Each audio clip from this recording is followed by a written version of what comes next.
Welcome to another episode of Time Capsule Tales. Your weekly journey into the fascinating annals of history is about to begin.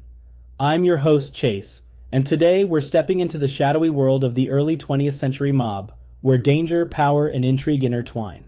Picture this. It's a cold, rainy night in New York City, 1931. You're in a dimly lit room, the smell of cigar smoke hanging heavy in the air. Across the table, a man is looking at you with an intensity that sends a chill down your spine.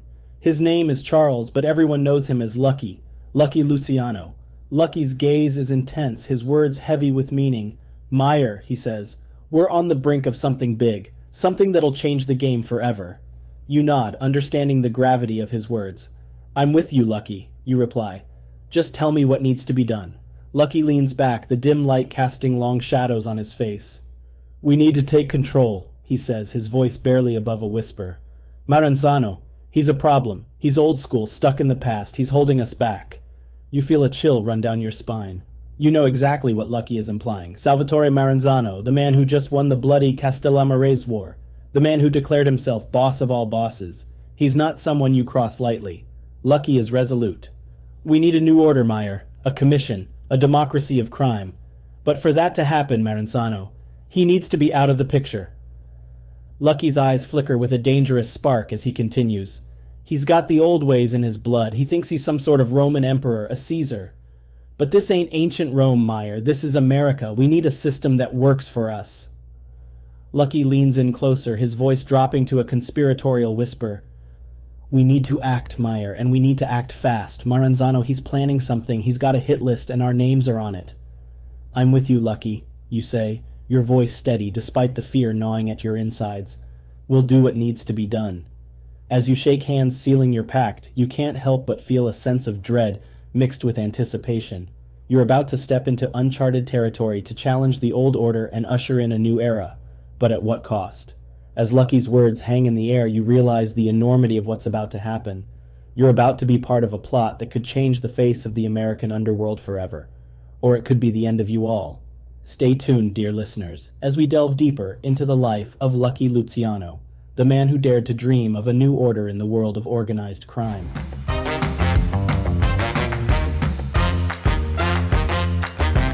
Chapter 1. Setting the Stage. The early 20th century was a time of great change and upheaval in America. The country was rapidly industrializing, with cities growing at an unprecedented pace. This era, known as the Gilded Age, was marked by stark contrasts between wealth and poverty, with the rich living in opulence while the poor struggled to survive. In the bustling metropolis of New York City, the Lower East Side became a melting pot of cultures, as immigrants from all over the world flocked to the city in search of a better life. Among these immigrants were families like the Lucianos, who arrived from Sicily in 1906. Like many immigrant families, they faced numerous challenges, including poverty, discrimination, and a lack of opportunities. For young immigrant children, the options were limited. Many were forced to leave school early to work in factories, or take up odd jobs to help support their families. The education they received was often inadequate, limiting their opportunities for upward mobility. The promise of the American dream seemed just out of reach. The Lower East Side was a tough neighborhood, characterized by overcrowded tenements, rampant crime, and a lack of law enforcement. Organized crime syndicates, often formed along ethnic lines, thrived in this environment, offering protection and a sense of community to the residents. For many young men, these gangs offered a way out of poverty and a chance to achieve the American dream, albeit through illicit means. As we move into the 1920s, also known as the Roaring Twenties, the landscape began to change. This was a decade of economic prosperity, cultural dynamism, and social change. However, it was also the era of Prohibition. The Volstead Act, which ushered in Prohibition, banned the manufacture, sale, and transportation of alcoholic beverages, but it did little to curb the public's demand for alcohol. This disconnect between law and public desire created a lucrative black market for alcohol, which organized crime syndicates were quick to exploit. These syndicates established intricate networks for the illegal production, distribution, and sale of alcohol. Speakeasies, illegal bars that sold bootlegged alcohol, sprung up across the country, often with the tacit approval of corrupt law enforcement officials. These speakeasies weren't just places to get a drink. They were symbols of rebellion against what was seen as an overreach of government authority. They also became centers of cultural exchange, where the traditional music, dance, and social norms of the immigrant communities mixed with mainstream American culture. This was the world that Lucky was born and raised in, a world where crime was often seen as the only way to escape poverty and achieve success, a world where the dark underbelly of the American dream was laid bare. Chapter 2. The Formative Years. Born on November 24, 1897 in the small town of Lercara Fritti, Sicily, Salvatore Lucania, who would later be known as Charles Lucky Luciano, was the third of 5 children. His parents, Antonio and Rosalia Lucania, were poor laborers who dreamed of a better life for their children. This dream led them to make the arduous journey across the Atlantic to America when Lucky was just 9 years old. The Lucania family settled in the Lower East Side of New York City, a neighborhood teeming with immigrants from all walks of life. It was a tough place to grow up, with poverty, crime, and hardship being everyday realities. But it was also a place where a young boy with ambition, street smarts, and a bit of luck could rise above his circumstances. Lucky's first brush with crime came at a young age. He was barely in his teens when he started his own small-time racket, extorting money from Jewish kids in his neighborhood. It was a simple operation. For a few pennies a week, Lucky and his gang would offer protection. If you didn't pay up, well, you'd need protection from them. His early exploits caught the attention of the notorious 5 Points Gang, one of the most powerful criminal organizations in New York at the time. Lucky was recruited into the gang, where he quickly made a name for himself with his savvy ruthlessness, and of course his luck. It was during his time with the 5 Points Gang that Lucky met 2 individuals who would become lifelong friends and allies, Meyer Lansky and Benjamin Bugsy Siegel. Lansky, a sharp-minded Jewish kid with a knack for numbers, and Siegel, a charismatic and fearless street fighter, would go on to become key figures in Lucky's rise to power. Lucky, Lansky, and Siegel formed a bond that transcended the usual gang alliances. They saw in each other the same ambition, the same desire to rise above their circumstances, and the same willingness to do whatever it took to achieve their goals. This friendship, forged in the crucible of the Lower East Side, would shape the future of organized crime in America. But before they could rise to the top, they had to navigate the treacherous waters of the New York underworld, a world where alliances were fleeting, where power was seized with a bullet, not a ballot, and where a moment's weakness could cost you everything. As Lucky, Lansky, and Siegel would soon find out, it was a world where only the luckiest, the smartest, and the most ruthless survived. Chapter 3. Ascension to Authority. As the 20s roared, Lucky found himself at the heart of the action. The Volstead Act had rendered the nation dry, yet the populace was thirstier than ever. Where there was demand, opportunity was ripe. Lucky, armed with his sharp business acumen and relentless ambition, was swift to capitalize. He started collaborating with Joe the Boss Masseria, one of the most influential mob bosses in New York during that era. Masseria, a traditional mafioso, recognized potential in the young Luciano and mentored him. Together they constructed a profitable bootlegging enterprise, smuggling alcohol from Canada and Europe and distributing it in New York's speakeasies. However, as the wealth poured in, so did the violence. The underworld was an unstable realm, where power was more often seized with a bullet than a handshake. The Castellamarese War, a savage power conflict between Masseria and Salvatore Maranzano, threatened to fracture the New York Mafia. Lucky, always the opportunist, saw an opening to ascend amidst the turmoil. He negotiated a clandestine agreement with Maranzano, vowing to eliminate Masseria in exchange for his own survival. On April 15, 1931, Masseria was shot dead in a Coney Island eatery, his final meal of seafood and cards marking his end. With Masseria removed, Maranzano proclaimed himself capo di tutti capi, or boss of all bosses. But Lucky had a different vision. He realized that the Mafia's old ways, with its rigid hierarchy and bloody power battles, were untenable. He imagined a new structure, a commission that would govern the American Mafia like a democracy, with decisions reached through consensus rather than coercion. To realize this, Maranzano had to be eliminated. On September 10, 1931, merely months after Masseria's demise, Maranzano was assassinated in his Manhattan office. The hit was masterminded by Lucky and executed by 4 Jewish gangsters masquerading as government agents. With the 2 traditional bosses out of the picture, Lucky swiftly established the commission. The New York Mafia was split into 5 families, each led by a boss who held a seat on the commission. The commission would arbitrate disagreements, coordinate operations, and set policies for the mafia nationwide. It was a groundbreaking concept, one that would mold the American Mafia for the ensuing decades. Lucky's ascension to power was a testament to strategic brilliance and ruthlessness. He had eradicated his rivals, instituted a new order, and positioned himself atop the underworld. But power, as Lucky would soon discover, carries a cost, and the higher one ascends, the steeper the fall. Chapter 4. The Apex of Influence. With the formation of the 5 families and the National Crime Syndicate, Lucky Luciano had ascended to the pinnacle of his power. He was more than a mere gangster. He was the architect of contemporary organized crime in America. His sway extended well beyond the streets of New York, sculpting the underworld nationwide.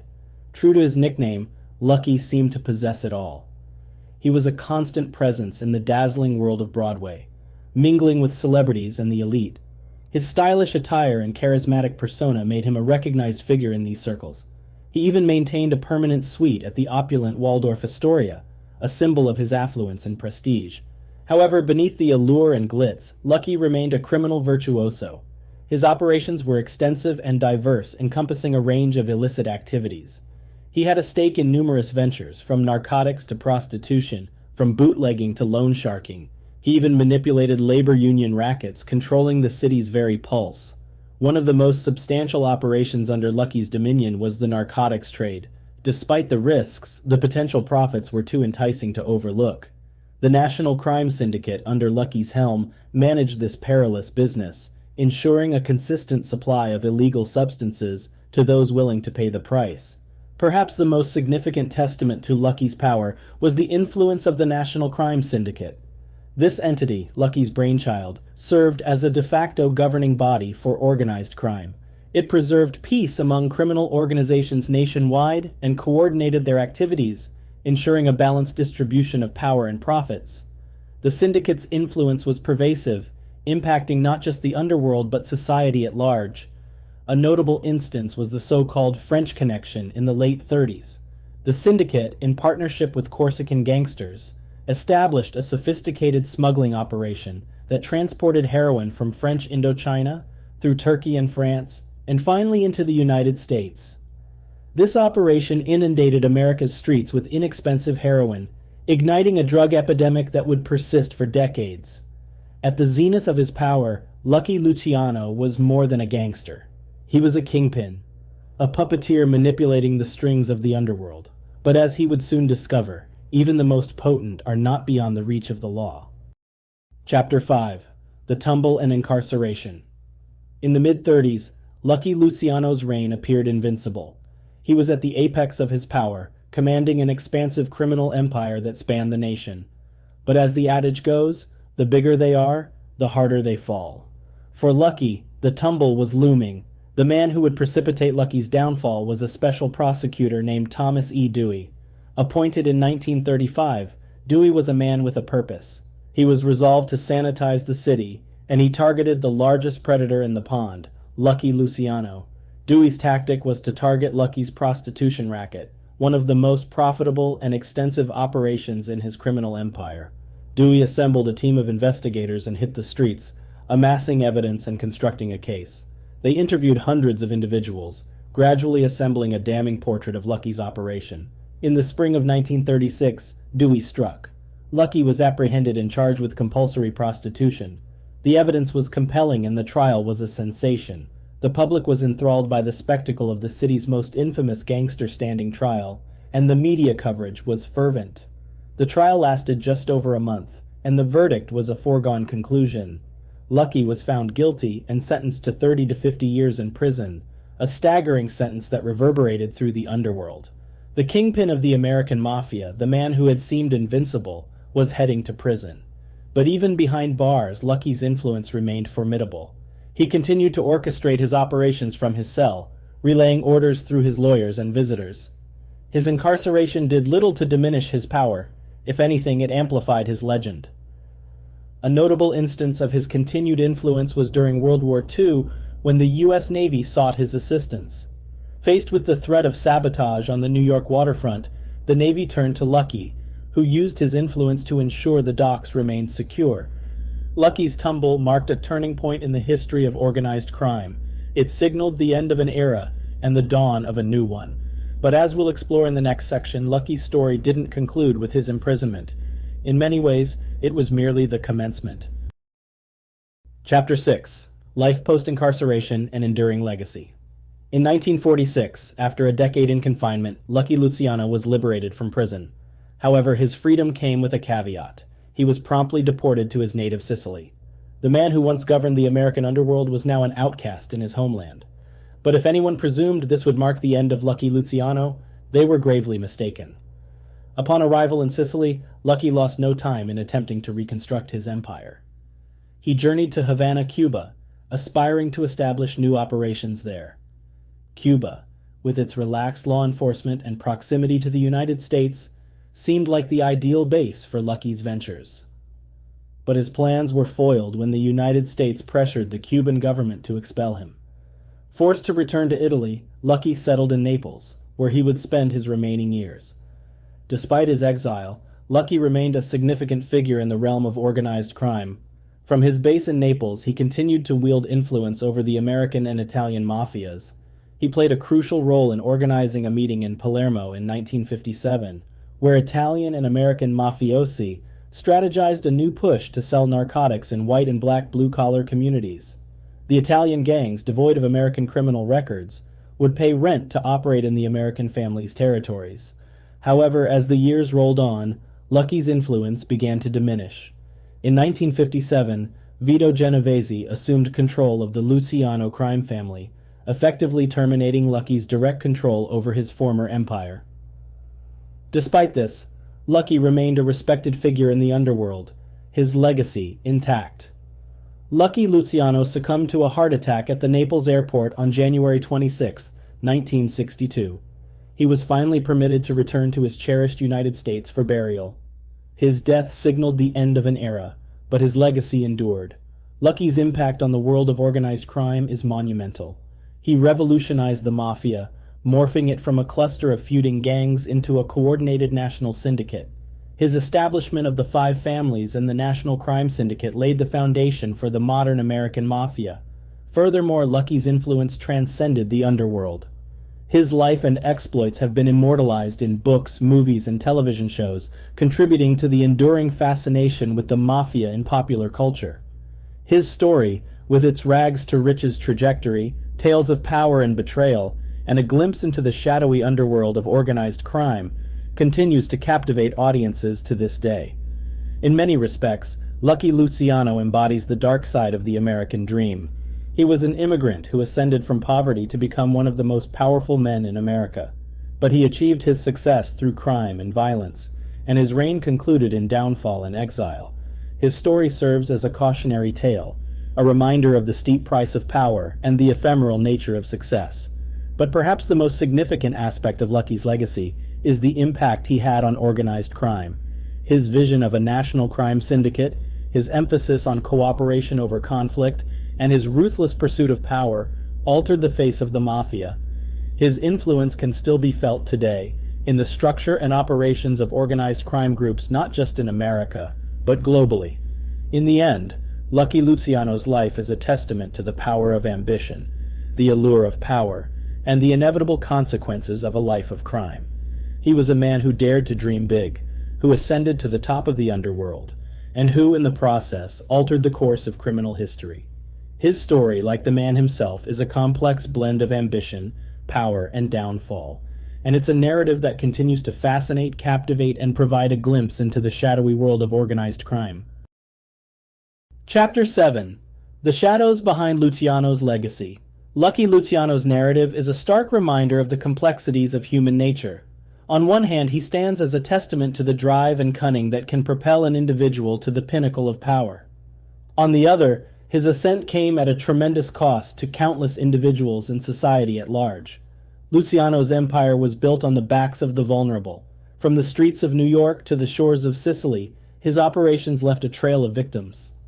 Whether through narcotics, prostitution, or violent power plays, many lives were forever altered or cut short by his machinations. While his strategic genius in restructuring the mafia into a cohesive syndicate cannot be denied, neither can the pain and suffering that were the byproducts of his ambition. The Five Families and the National Crime Syndicate, though innovative in the world of organized crime, were responsible for a wave of violence and corruption that rippled through communities. In popular culture, there's an undeniable allure to figures like Luciano. The intrigue, the power struggles, and the tales of the underworld captivate audiences. But it's essential to remember the real-world consequences of such lives. Behind every tale of power and ambition lie stories of loss, heartbreak, and societal harm. As we reflect on Luciano's life, it's crucial to view it in its entirety, acknowledging both his impact on organized crime and the scars he left in his wake. His story is not just one of rise and fall, but also a cautionary tale about the human cost of unchecked ambition. And with that, we conclude our journey into the life of Lucky Luciano. Thank you for joining us on this exploration into the shadowy world of organized crime. Next week, we'll delve into another fascinating chapter of history. Until then, this is Chase, signing off from Time Capsule Tales. Stay curious, stay informed, and as always, stay tuned.